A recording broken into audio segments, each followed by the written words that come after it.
जय हिंद दोस्तों, स्वागत है आपका आपके अपने YouTube channel learning point with Abhishek sir पर। दोस्तों, अगर आप चैनल पर नए हैं तो चैनल को सब्सक्राइब कर लीजिए और बेल आइकन प्रेस कीजिए ताकि आप डेली डिक्टेशन पा सकें।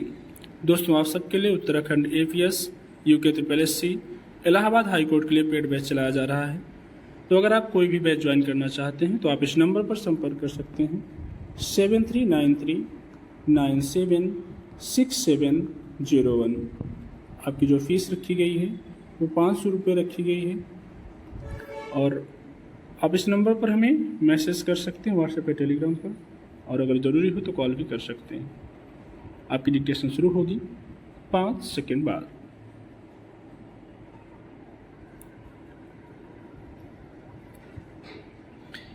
पश्चिम एशिया के घटनाक्रम पर हमारे प्रधानमंत्री ने इजरायली प्रधानमंत्री बेंजामिन नेतन्याहू से बातचीत की।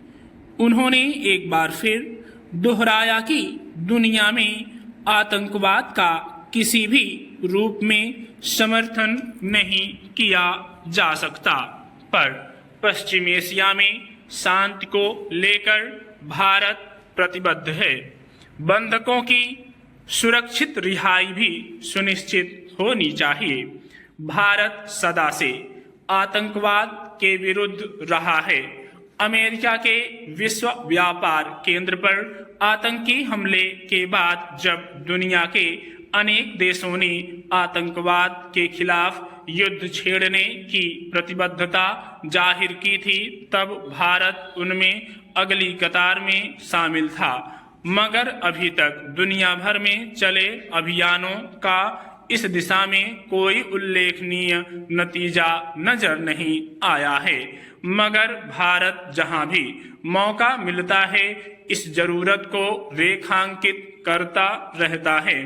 पाकिस्तान और चीन का नाम लिए बगैर प्रधानमंत्री अंतर्राष्ट्रीय मंचों से कह चुके हैं कि कुछ देश अपनी विदेश नीति में आतंकवाद का समर्थन करते और कुछ देश आतंकवादियों के खिलाफ कार्रवाई रोकने का परोक्ष प्रयास करते हैं। दरअसल भारत खुद आतंकवाद से पार पाने की कोशिशों में जुटा हुआ है। इजराइल को उसके पड़ोसी फिलिस्तीन, लेबनान और यमन के आतंकी संगठनों से चुनौती मिलती रही है। इन दिनों वह उनसे आर पार की लड़ाई में जुटा हुआ है। मगर जिस तरह इजराइल हमास, हिजबुल्लाह और हूती विद्रोहियों के खिलाफ हमले कर रहा है, उसमें बहुत सारे बेगुनाह लोग मारे गए हैं और मारे जा रहे हैं। उसमें अंतर्राष्ट्रीय युद्ध नियमों की भी अनदेखी हो रही है।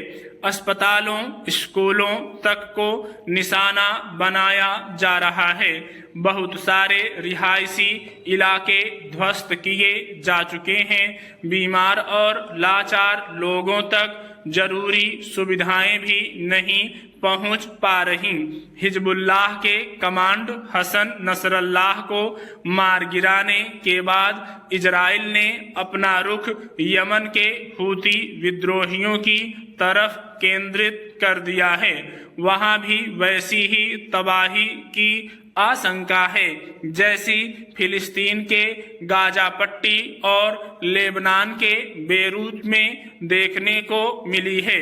इसमें सारी दुनिया की चिंता मानवाधिकारों के हनन को लेकर पैदा हो गई है।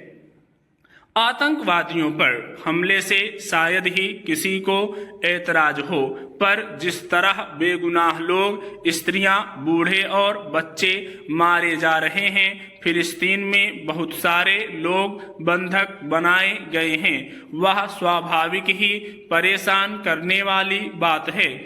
इसी संदर्भ में प्रधानमंत्री ने नेतन्याहू से शांति की अपील की है।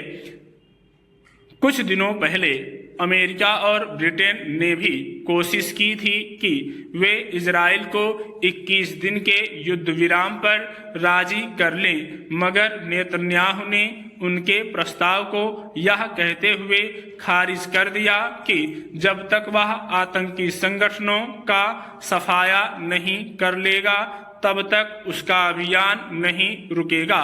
संयुक्त राष्ट्र के मंच से भी नेतन्याहू ने यह बात स्पष्ट कर दी थी। अब उन्होंने ईरान के लोगों को सीधे संबोधित करते हुए कहा कि ईरान का शाह आप लोगों के साथ गद्दारी कर रहा है। वह जो पैसा आतंकवाद को पोषने पर खर्च कर रहा है, अगर वह वहां शिक्षा, स्वास्थ्य और दूसरे विकास कार्यक्रमों पर खर्च हो तो तरक्की के नए आयाम खुलेंगे। इस तरह इजराइल ने ईरान को भी पहले से चेतावनी दे रखी है। ऐसे में भारत के प्रयासों से कुछ उम्मीद बंधती है, मगर पश्चिम एशिया में शांति बहाली कब और किन स्थितियों में हो पाएगी, फिलहाल दावा करना कठिन है। स्टॉप।